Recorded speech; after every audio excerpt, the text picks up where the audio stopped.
Mes chers amis de Café Évangile, le royaume des cieux est comparable à un filet que l'on jette dans la mer et qui ramène toutes sortes de poissons. Quand il est plein, on le tire sur le rivage. On s'assied, on ramasse dans des paniers ce qui est bon et on rejette ce qui ne vaut rien. Ainsi en sera à la fin du monde. Nous célébrons ce jour, bien chers amis, la mémoire de Saint Ignace de Loyola, prêtre. Nous sommes au dernier jour du mois de juillet, au moment de dire merci au Seigneur pour sa protection une fois de plus dans notre vie, pour sa fidélité, cet amour fidèle, cet amour qui tient à sa parole, cet amour qui nous montre des preuves de sa véracité et de sa sincérité envers tout un chacun de nous. C'est le temps de lui dire merci. L'évangile que nous avons écouté en ce jour vient rappeler une seule chose à tout un chacun de nous. Et ce message, c'est la conscience que tout un chacun de nous doit prendre de qu'il y aura un soir dans notre vie. Il viendra un soir. Ce soir où nul ne l'attend pas, peut-être. Ce soir, nous aurons à rendre compte à l'administrateur qui nous a donné la vie, à rendre compte de ce qu'a été cette vie-là. Et cette conscience de qu'il y aura un soir dans notre vie, que le soleil va se poser au couchant un jour dans notre vie, doit nous amener à une attitude, l'attitude d'éveil par rapport à qui nous sommes comme chrétiens et comment nous devons vivre cet appel-là à la sainteté, cette préparation à la rencontre effective et affective avec le Seigneur. Dans la parabole, il est dit que le royaume des cieux est comparable à un filet qu'on jette dans la mer et qui ramène toutes sortes de poissons. Toutes sortes de poissons. Dieu ne vient pas faire du ségrégationnisme.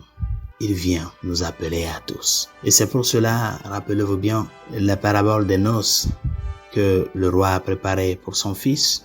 Quand les invités n'avaient pas honoré leur promesse, il a demandé à ses servants d'appeler toute personne des coins des requins pour que la salle soit remplie. Il est venu appeler tout un chacun de nous. Mais il est si facile de rentrer dans le filet du Christ et d'être dans ce filet inactif. Il est si facile de penser que je suis déjà capturé, j'ai déjà reçu mon baptême.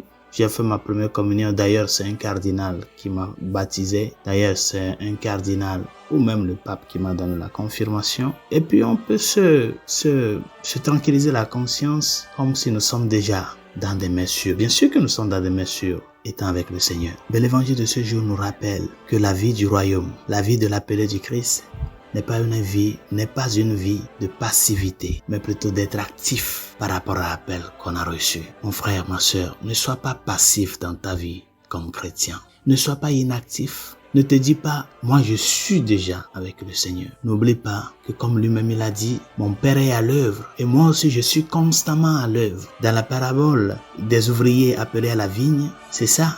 C'est lui le personnage central qui sort pour chercher des ouvriers à sa vigne à n'importe quelle heure. Tôt le matin, au milieu du jour, le soir, même la nuit, il sort pour appeler des ouvriers et non pas des personnes qui ne veulent rien faire.